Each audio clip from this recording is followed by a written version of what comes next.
Good morning class. आज अपना topic है लास्ट फिजिकल का फेज इक्विलिब्रिया। फेज क्या होता है बेसिकली, जिसको आप फिज़िकली अलग अलग बता सको। जैसे आप एक एग्जांपल ले सकते हो। आप सिंपल बात करते हैं, पानी है। पानी 3 फॉर्म में एग्जिस्ट करता है, सॉलिड में भी, लिक्विड में भी और गैस में भी। ये तीनों क्या है इसके फेज़। तो अगर मैं वाटर की बात करूँ, अगर लिक्विड है तो ओनली एक फेज़ है उसके पास, और वो अगर तीनों में को एग्जिस्ट कर रहा है तो हम कहेंगे कितने फेज़ एग्जिस्ट कर रहे हैं, यहाँ पे 3 फेज़ एग्जिस्ट कर रहे हैं। ठीक है। अब फेज़ के बीच में इक्विलिब्रियम, वो आगे आप कर्व से समझेंगे। उसके बाद है आपका कंपोनेंट। कंपोनेंट का मतलब क्या है कि इसकी जो कंपोजिशन है जिससे ये बना है, जैसे पानी है, पानी की कंपोजिशन क्या है, वाटर, H2O। अब H2O ही, चाहे वो सॉलिड रहे, चाहे वो लिक्विड रहे, चाहे वो गैस रहे, पर कंपोजिशन क्या रहेगी, सेम, यानी कि H2O। तो इसके कितने कंपोनेंट हो गए, एक कंपोनेंट हो गए। ठीक है। अब ये देखो एग्जांपल दिखा रखा, वाटर, आइस और वाटर वेपर, तीनों एक ही कंपोनेंट है क्योंकि तीनों को एक से ही रिप्रेजेंट किया जाता है केमिकली, वाटर, H2O। अब नंबर ऑफ कंपोनेंट के लिए केमिकल फॉर्मूला है एक जो आपको लर्न रखना है, C = N-E-R। यहाँ पे C क्या है, कंपोनेंट, एंड क्या है, कितने कॉन्स्टिट्यूएंट प्रेजेंट है। जैसे अब आप कोई रिएक्शन कर सकते हैं, मान लो मैंने बोल दिया Na2SO, सोडियम सल्फेट है। ठीक है, तो सोडियम सल्फेट तो एक ही कंपोनेंट है। मान लो मैंने डॉट वाटर लिख रखा है, तो उसमें कितने कंपोनेंट हो गए, 2, क्योंकि वाटर भी है और सोडियम सल्फेट भी है। ठीक है, केमिकली 2 अलग अलग क्या हो गए, कॉन्स्टिट्यूएंट हो गए। ई क्या है यहाँ पे, मान लो कई बार क्या होता है, जो आपका केमिकल है वो डिसोसिएट होता है या एसोसिएट होता है, केमिकल रिएक्शन देता है। ठीक है, तो उस टाइम पे उसकी जो इंडिपेंडेंट इक्वेशन कितनी बन सकती हैं। जैसे मान लो मैंने Na2SO4 ले लिया। अब अगर तो मैंने बोल दिया ये अनडिसोसिएटेड रहेगा, फिर तो कंपोनेंट एक है, ये फॉर्मूला लगाने की जरूरत नहीं है। अगर मैंने बोला कि डिसोसिएट होगा तो किस में डिसोसिएट होगा, 2Na+SO4-2 सल्फेट में।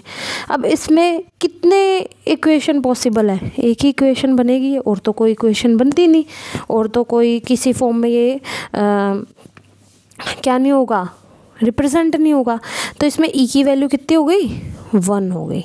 अब यहाँ पे नंबर ऑफ रिस्ट्रिक्शंस, रिस्ट्रिक्शन का मतलब ये है कि 2 सोडियम आयन की जो, मान लो यहाँ पे 2 पॉजिटिव चार्ज है, तो किससे न्यूट्रलाइज हो रहे हैं ये 2 सल्फेट, यानी कि एक सल्फेट पे जो 2 माइनस चार्ज है। तो यहाँ पे कितनी रिस्ट्रिक्शंस एक ही फॉलो करी ना हमने, कि 2 सोडियम के जो प्लस चार्ज है सल्फेट के 2 माइनस चार्ज से बैलेंस्ड हो रहे हैं। ठीक है। अगर मैं मान लो इसके साथ वाटर ले लेती और कहती कि वाटर भी डिसोसिएट हो रहा है H+ में और OH- में, तो यहाँ पे एक तो वाटर के लिए रिस्ट्रिक्शन लेनी पड़ती, एक सोडियम सल्फेट के लिए, तब आपकी R की वैल्यू कितनी हो जाती, 2 हो जाती। तो इस तरह से आप यहाँ पे क्या निकाल सकते हो, N तो आपको देखते ही पता लग जाएंगे, जितने भी केमिकल्स दे रखे हैं केमिकल कंपाउंड वो N है। ये आपकी इक्वेशन बनती है, अगर डिसोसिएशन एसोसिएशन बोला है उसने अलग अलग कंडीशंस में, तब तो आप लिखोगे, मान लो KCl ले लिया, अब एक K पॉजिटिव Cl नेगेटिव। इसमें अगर मैं E की बात करूँ तो 1, एक ही इक्वेशन बनेगी। R की वैल्यू करूँ 1, क्योंकि पोटाशियम और क्लोराइड को हम क्या मानेंगे, इलेक्ट्रिकल न्यूट्रलिटी। केवल इन्हीं रिएक्शंस के लिए आपको बहुत सारे एग्जाम्पल हैं आपकी बुक में, आप उनको कंटिन्यू कर सकते हो। एक मैंने भी लिया है सोडियम सल्फेट वाला और वाटर वाला, पर मैंने यहाँ पे लिख दिया नो डिसोसिएशन। अगर डिसोसिएशन नहीं होगा तो N की वैल्यू, कंपोनेंट कितने हैं 2, एक सोडियम सल्फेट एक वाटर। ठीक है। R की वैल्यू 0 होगी, E की वैल्यू भी 0 होगी, क्योंकि ये तो डिसोसिएट हो ही नहीं रहा, तो कैसी न्यूट्रलिटी और कैसी रिएक्शन। ठीक है, तो ये एग्जाम्पल के तौर पे। अब आपका अगला टॉपिक है इसमें इजी सा, degree of freedom. Degree of freedom कुछ नहीं होता कि आप किसी भी स्पेसिफाइड स्टेट के लिए कितने वेरिएबल्स को स्पेसिफाई करते हो। जो स्टेट है आपकी, मान लो मैंने बोल दिया सॉलिड, तो अब आपके वेरिएबल्स तो या तो टेम्परेचर होगा, या प्रेशर होगा, या फिर कंसंट्रेशन। 3 वेरिएबल्स पॉसिबल हो सकते हैं, तो डिग्री ऑफ फ्रीडम मैक्सिमम 3 हो सकते हैं। और डिग्री ऑफ फ्रीडम को निकालने का फॉर्मूला भी है F = C-P+2। बहुत इंपॉर्टेंट फॉर्मूला है, इस यूनिट में हर जगह काम आएगा, वेरी वेरी इंपॉर्टेंट। अगला है इसमें फेज रूल। ये फेज रूल इसी को बोल रहे हैं जो हमने डिग्री ऑफ फ्रीडम का फॉर्मूला लिखा है, F = C-P+2। ठीक है। अब इसको डिराइव कैसे करते हैं ये कहता है, इसमें दो इक्वेशन बनेगी कि ये जो डिग्री ऑफ फ्रीडम होती है एफ, वो बेसिकली दो चीज़ों पर डिपेंड करती है आपकी। ठीक है, कौन कौन सी दो चीज़ों पर डिपेंड करती है? एक तो टोटल नंबर ऑफ वेरिएबल्स, आपने कितने वेरिएबल्स लिए हैं, क्या टोटल नंबर ऑफ वेरिएबल्स, और इसमें से आप माइनस कर दो नंबर ऑफ इंडिपेंडेंट इक्वेशंस को क्या कर दो, माइनस। अब इसके लिए भी फॉर्मूला बनाना पड़ेगा। तो उसके लिए क्या होता है कि अगर आपको कोई टोटल नंबर ऑफ वेरिएबल्स, मान लो आपने एक फेज़ लिया है, उसमें दो कंपोनेंट है, तो एक की कंसंट्रेशन आपको रिप्रेजेंट करेंगे, दूसरी की उसमें से क्या कर लोगे आप, माइनस कर लोगे। अगर मैंने बोला कि टोटल 10 है, एक की 5 है, तो आपको एक की रिप्रेजेंट करना इंपॉर्टेंट है, क्योंकि दूसरे के तो आपको पता है 10 में से 5 माइनस कर दो, कितनी बच जाएगी, 5 बच जाएगी। ठीक है, तो कहने का मतलब अगर आप दो वेरिएबल्स की, अगर हम एक फेज़ लेते हैं और दो कंपोनेंट लेते हैं, तो उसके लिए कंसंट्रेशन कितनी लेनी पड़ेगी हमें, एक। दो कंपोनेंट के लिए कितनी कंसंट्रेशन में रिप्रेजेंट कर सकते हैं हम, 1 में। तो अगर हमने सी कंपोनेंट लिए हैं तो वहाँ पे कितनी कंसंट्रेशन, C-1। वो फेज़ एक लिया था, पर हम यहाँ पर टोटल फेज़ कितने ले लेंगे, P फेज़ ले लेंगे। ठीक है, क्योंकि हमें नहीं पता 1 है, 2 है या 3 है। ठीक है, तो टोटल नंबर ऑफ जो आपके कंसंट्रेशन के टर्म में वेरिएबल होंगे वो होगा P × C-1। अब आपको ये तो कंसंट्रेशन का, अगर मैं टेम्परेचर की बात करूँ, प्रेशर की बात करूँ, तो दो आपको और टर्म्स, दो वेरिएबल और लेने पड़ेंगे, टेम्परेचर एंड प्रेशर। तो ये किसके लिए बन गया आपका, टोटल नंबर ऑफ वेरिएबल्स के लिए एक्सप्रेशन बन गया।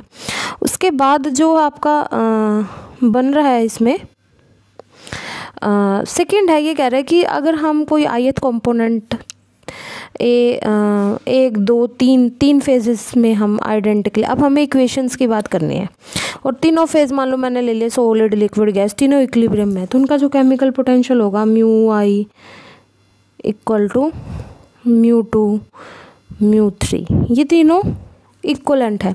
हम ऐसे भी बोलते हैं कि 1 2 के बराबर है और 2 किसके बराबर है, 3 के बराबर है, ऐसे भी बोल सकते हो। ठीक है, मान लो हमारे पास 3 फेजेस है, 3 फेजेस के लिए हमारे पास दो इक्वेशन रिक्वायर्ड है। क्यों, क्योंकि ये इसके बराबर है, ये इसके बराबर है, तो तीनों आपस में क्या हो जाएंगे, बराबर।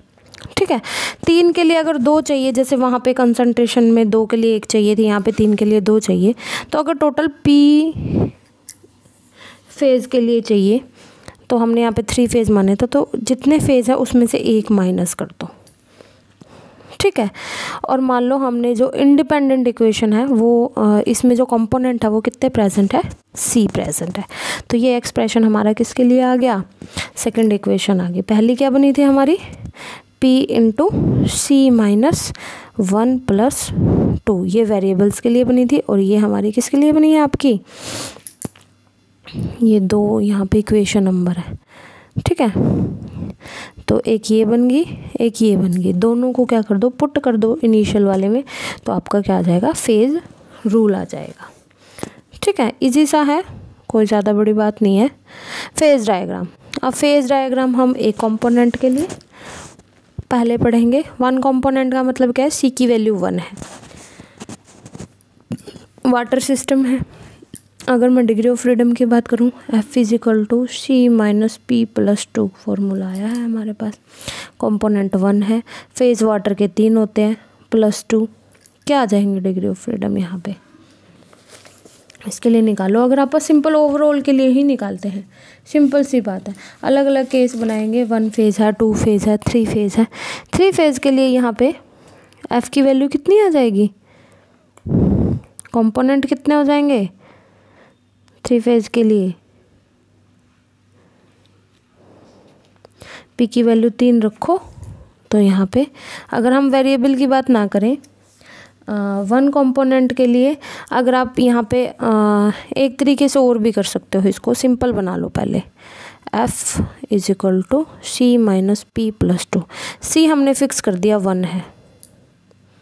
ठीक है, तो 2 + 1 क्या हो गया, यहाँ पे 3 हो गया, तो F हो जाएगा C-3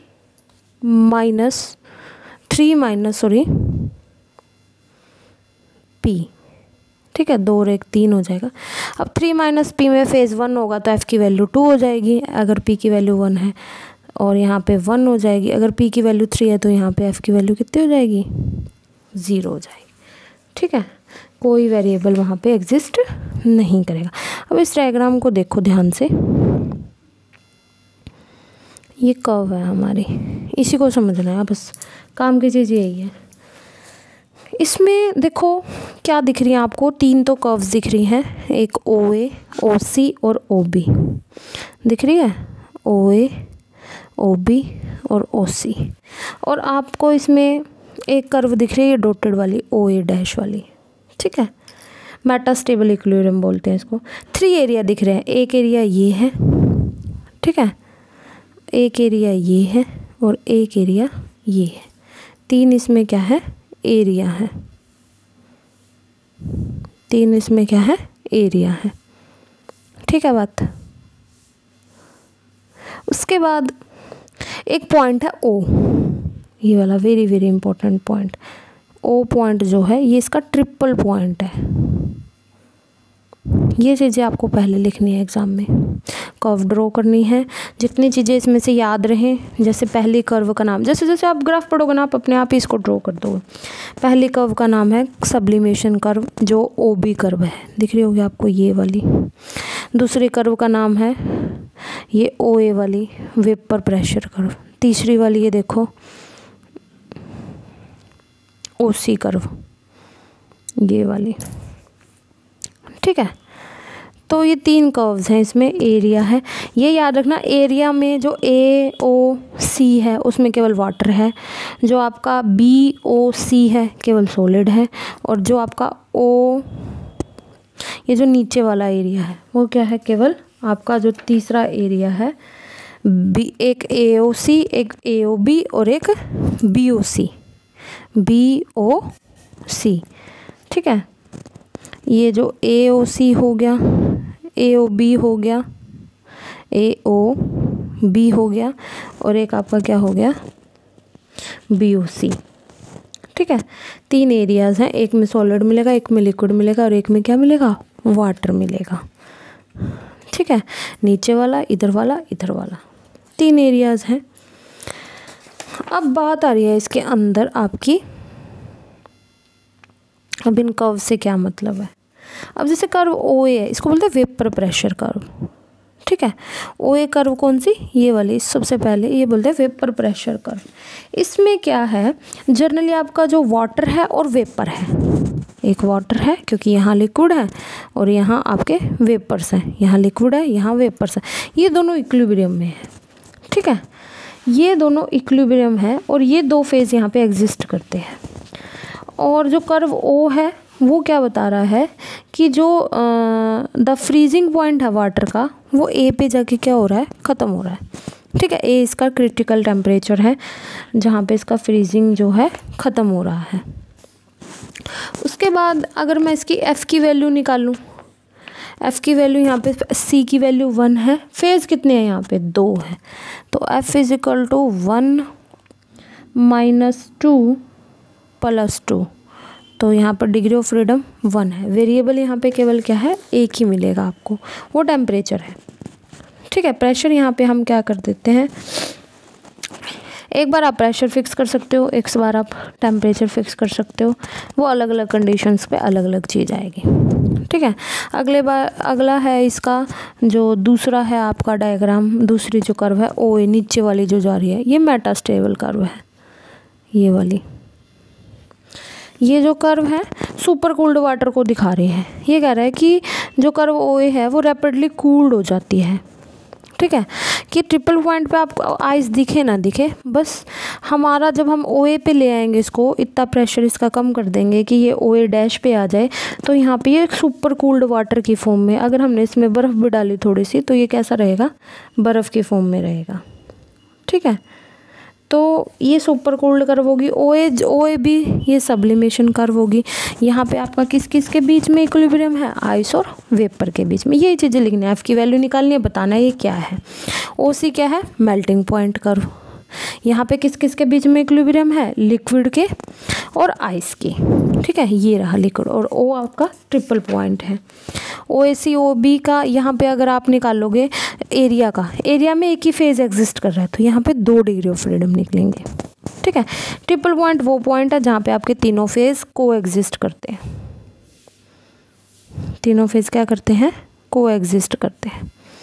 ये आपका वाटर का फेज डायग्राम हो गया। ये आपका फॉर्मूला हमने जो यूज़ किया है।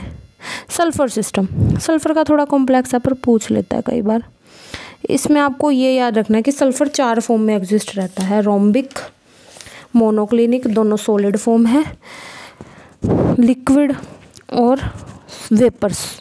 ठीक है, पर ये चारों फेज आपस में कभी भी एक साथ नहीं आएंगे, क्योंकि अगर 4 फेज हो गए तो F की वैल्यू -1 आ जाएगी। कैलकुलेट करके देख लेना चाहिए। जब आप P की वैल्यू 4 लिखोगे तो F की value -1, which is not possible. तो ये चारों फेज आपस में को एग्जिस्ट नहीं हो सकते। ठीक है, वही बात अब इसमें यहाँ पे ये F पॉइंट यहाँ पे आपके बुक में दे नहीं रखा, तो आप देख लेना, कहीं में दे रखा है। AB जो कर्व है सेम सब्लिमेशन कर्व है। यहाँ पे 3 ट्रिपल पॉइंट है, देखो एक ट्रिपल पॉइंट B है, 3 लाइनें मिल रही है, एक ट्रिपल पॉइंट C है और एक ट्रिपल पॉइंट आपका E है। यहाँ पे कितने ट्रिपल पॉइंट है, 3 ट्रिपल पॉइंट है। ठीक है, एरिया जो है ABEG, ये वाला एरिया बन गया। एक आपका बन गया BEC जो एनक्लोज्ड एरिया है, BEC, ये वाला B, E और C। ठीक है, उसके बाद आपका D और CEG, ये वाला एरिया लिक्विड वाला। ठीक है, और एक लास्ट है नीचे वाला ABCD, ये वाला एक एरिया ये वाला, एक एनक्लोज्ड वाला और एक ये, 4 एरिया है यहाँ पे। ठीक है, और कर्व है आपकी AB और BO भी देख सकते हो इसी के साथ, BC और आपकी BF भी देख सकते हो इसके साथ। ठीक है, उसके बाद है CD, इसके साथ आप CO भी देख सकते हो। बैक जो लाइन, ये मेटास्टेबल है, जो डॉटेड है ये सारी मेटास्टेबल स्टेजेस हैं। ठीक है, बस इसमें यही बताना है कौन सी कर्व क्या। ये सब्लिमेशन कर्व है, किन किन के बीच में, देखो वेपर और आपके सॉलिड के बीच में यहाँ पे आपका क्या होगा, वेपर और सॉलिड रहेंगे पहले में, दूसरे में क्या रहेंगे, BC वाली कर्व में आपको दिख रहा है एक तरफ तो वेपर है ही और दूसरा मोनोक्लिनिक। जो CD वाली कर्व है उसमें, CD में देखो एक तरफ लिक्विड है और एक तरफ आपका क्या है इस कर्व के अंदर, वेपर। ठीक है, और उसके बाद जो कर्व्स हैं CD के बाद EG, कौन से वाली, E, ये रही E और G वाली, ये वाली कर्व जो है छोटी सी कर्व है। EG जो है सल्फर का जो रोम्बिक है और मोनोक्लिनिक है, वो दोनों इक्विलिब्रियम में है। ठीक है, उसके बाद आपकी BE जो है, एक जो B है और E है, ये सीधी वाली कर्व है, इसमें ये ट्रांजिशन कर्व है आपकी। और जो CE है, C से एक ये वाली कर्व होगी। ठीक है, के बारे में पीछे एक ग्राफ है सल्फर सिस्टम के बारे में, ज़्यादा कुछ नहीं, बस आपको एक कर्व बनानी है और बताना है। अगर आपने कर्व बना ली, इसी को आपको और एक F की वैल्यू हर पॉइंट के लिए क्या करनी है, कैलकुलेट। पढ़ोगे बिल्कुल वाटर सिस्टम की तरह सिमिलर है, कोई समस्या नहीं आएगी। ठीक है, कंपोनेंट सिस्टम बता रखा है। अब ये इसमें है आपका सेकंड 2 फेज डायग्राम के लिए है आपका 2 कंपोनेंट सिस्टम में ना हमारे सिलेबस में एक ही है, यूटेक्टेड सिस्टम। यूटेक्टेड सिस्टम में क्या है आपका, 2 आपके कंपोनेंट होंगे, दोनों मिसिबल होंगे एक दूसरे में, बट दोनों क्या नहीं करेंगे, रिएक्ट नहीं करेंगे। दूसरा टाइप है कॉन्ग्रेंट वाला, उसमें रिएक्ट करते हैं कंपाउंड। मान लो हमने A और B 2 कंपोनेंट ले लिए। ठीक है, फर्स्ट हमने A और B 2 कंपोनेंट ले लिए, देखो AO OB, ये 3 दिख रहे हैं। O जो है ये यूटेक्टेड, यूटेक्टेड का मतलब ये है ईजिली मेल्टिंग, मतलब वो जो सबसे कम टेम्परेचर पे मेल्ट हो जाए, ऐसा टेम्परेचर जब हमने कोई भी कंपोनेंट लिया। यहाँ पे 100% है, यहाँ भी हमने, यहाँ पे सॉलिड A था हमारे पास, हमने धीरे धीरे इसमें B मिक्स करना शुरू करा। B मिक्स करना शुरू किया तो ये सोल्यूशन बनने लगेगा। अगर ये सोल्यूशन बनने लगेगा तो यहाँ पे इक्विलिब्रियम रहेगा, सॉलिड भी A भी रहेगा और सोल्यूशन भी, हमें दोनों मिलेंगे। फिर यहाँ पे जैसे जैसे आप इसमें B ऐड करते चलोगे तो जो फ्रीजिंग पॉइंट है वो ए का फॉल करेगा कर्व ए ओ के अराउंड, ठीक है। अब ओ पे आ जाएगा। उसके बाद आपने क्या किया, यहाँ पे आपका ए और बी दोनों है, नीचे वाली लाइन में सॉलिड ए भी है और बी भी है। अब आपने क्या किया, अब यहाँ पे जो बी है उसमें ए ऐड करना लगा तो यहाँ सॉल्यूशन बन गया, ठीक है। बट ये जो बी ए है, B O show the fall in freezing point by addition of small amount of A B, ठीक है। जैसे जैसे आपने क्या किया, बी में ए को ऐड करा, मतलब ए का स्मॉल अमाउंट आपने बी में ऐड कर दिया, ठीक है। तो फेज इसमें देखो इनके जो वेरिएबल्स आएंगे, क्योंकि हर एक में 2 कंपोनेंट है यहाँ पे, फेज तो एक ही है, या तो फेज तो देखो ये सॉल्यूशन है, ये सॉलिड ए है, ठीक है।